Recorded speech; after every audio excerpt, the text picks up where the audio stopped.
You may remember her from the Marilyn Manson scandal that took place kind of over the last year of an engagement to Marilyn Manson. Well, she has since cleared the false rumors of the engagement and has moved on and has been focusing on her music career. I have her with me here today, Serphim. How are you? Hello, I'm doing well, thank you. So, how has it been this last year with all this craziness going on in the media about this engagement with Marilyn Manson? It's been crazy. I bet. Like, yeah, wow, like with that whole thing, it's I don't even know like I said, to even begin with that whole, because it was done by Mike's publicist. And the whole thing is it's known that he did it, but then yeah, it's still not like settled. And Right. that's the kind of yeah, and that's kind of like what bothers me.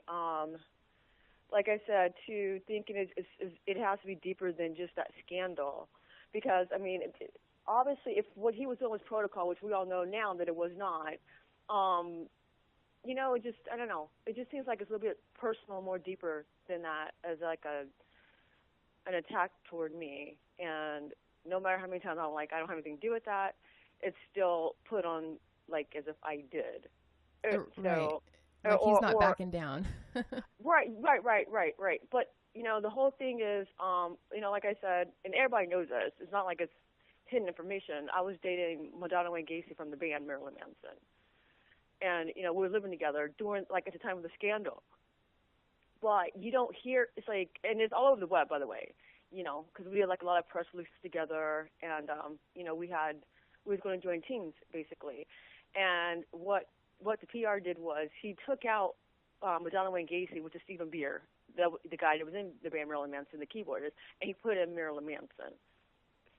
So basically he swapped my boyfriend for Marilyn Manson, and it's like that's unfair to me, and that was also unfair to my boyfriend. Hmm. And then for them to take it to this level of saying now, like I was the mastermind behind that. It is like no, I have all the proof. Like I still have all those emails as well and texts. Which my Yeah. lawyer has those now. My lawyer has those now. I'm like, I do have my attorneys, and like I can't speak on the actual lawsuit, but but I can speak out against what Jonathan has done to me, and I think, like I said, he did it out of fear because Manson initially said he was going to sue him. Right. you know, yeah. So everything at the time, like I said, was voided out, including a confidentiality. Because he said, well, you can go ahead and just tell what happened. He goes because it wasn't your fault. He goes, I did this, and then just all of a sudden he changed his mind. So it's like no, what you still did was still wrong, and that agreement was still what you call like made annulled at the day of the scandals. So so I'm like now because Yeah. you're afraid you can't do that to a girl and saying okay you can't speak about it, but then yet you lie about the whole thing. It's just weird. Right.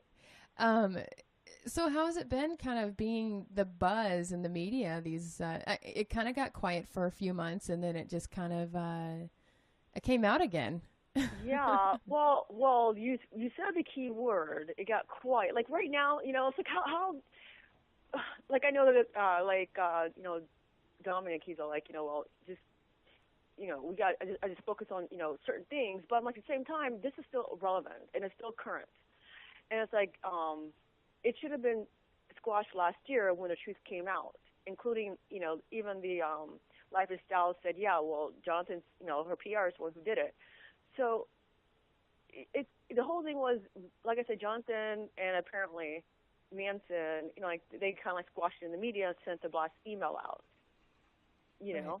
So Uh, ultimately you lost a good friend, you said. yeah, I did. We had our differences.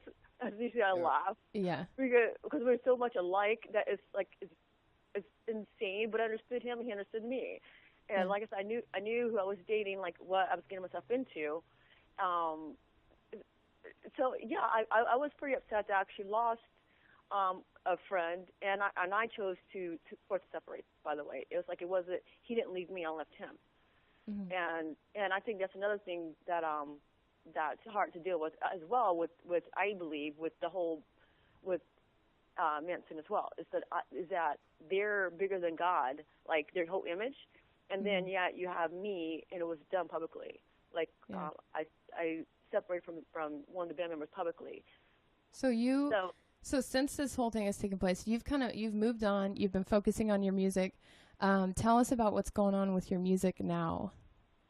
Yeah, okay, well, I'm working with the band Godhead, which is interesting enough. That's the original band that Marilyn Manson actually signed and his label when he had it. Oh, wow, okay. Exactly. So it's like the connection I have is like it's immediate family. And it's like people pick up their phone and just call, you know. It's just ridiculous on why Jonathan did this to me. When the people I'm working with knows him personally. Hence, my boyfriend I lived with was in his band. And I used to date Trent from Nine Inch Nails that actually signed him. So this had never happened to me, like this whole scandal. Even to the capacity of what the lawsuit is saying, which is an absolute lie, by the way. Like I never once said I was engaged to Manson. Never came from my mouth. Well, ultimately, at the end of the day, what do you want? Are you focusing on your music? Are you? Well, I have to. I'm in a contract. I have a contract, and that's what I've been trying to, relay this whole time was, this whole thing. I hired Jonathan to promote my album and also my new occult horror film company, and I got a 3-year deal for that, like worldwide for theatrical, for DVD releases, for Netflix, Redbox, you name it, and also retail. Yeah. So instead of him promoting that, and like by 2013 movie releases that's coming out, I get this stupid scandal. And so that put everything behind schedule because they keep the things that they're saying about me are untrue. And they do it in like a major way that I believe is to aim at my career. There's no way people look at that. It's like, who would do that to another person or artist? I don't even know of any. Absolutely. Do you want to talk about what you have coming up? Are you? Yes. You're an actress and you're also a rock star. You have. Well, I guess it's rock star status now, isn't it? Yeah, definitely. You got a buzz going on around your name. So you got your album coming out, and I'm sorry, has it been released? No, it has not. Okay. It was going to be for January, of course. And because of the latest incident that happened with TMZ, it's just kind of like, okay, this is really stupid. And like the more that I get interviews from my career, then the more angry they get. And it's like, it doesn't make any sense when I'm being attacked like that. So we're just like, we said, forget it. We don't care. We're going to go ahead and release the album in spring. So it's like that's set in stone, and it's called Time Heals All Wounds. It's the name of the album. Okay. And when can we expect it? Do you not have a specific date? Just sometime in spring, it's going to be released. Well, we're aiming for March, basically. Okay. And then and then basically what's going to happen with me is I'm going to start a tour, and so it's going to be more like festivals. Like to get me back in the swing of things and introduce me to like more of the public again. And this is internationally, like Japan. London, things like that. So I'm going to start doing a lot of those festivals. And then, like, on my downtime, basically, because I have to fulfill my contract for my movies, then we're going to, shoot the movies. So everything's, like, planned out for me, like, touring, to me meeting the deadlines for my next movie release that I have to shoot. Awesome. Yeah. Exciting. So what style of music would you say, what genre would you say your music is? Well, just because of the nature of what I am and my style, and my origin, I would say is a cult alternative, just because of the nature that it matters and topics that I deal with. Now, the Time Heals All Wounds; those are all my past works. So that's not like Serphim Word now. Those are really like more of a Soraya Bishop release. So you have a big update coming to who you are now and what you're moving into. Okay. Yeah. Very cool. Cause those are the catalog for Soraya Bishop. As you know, I was Soraya Bishop before I became Serphim Ward. Okay. So So basically, I don't even think that personality. I own that personality anymore. When I say that, like after my suicide attempt, and I came back, basically that was like my new birth and my reborn. And I went and I studied film. And so I was like, you know what, I want more of a career and something that's more permanent, that I can use like as a creative outlet. And so, of course, like I said, I went to film school, and I got my deal.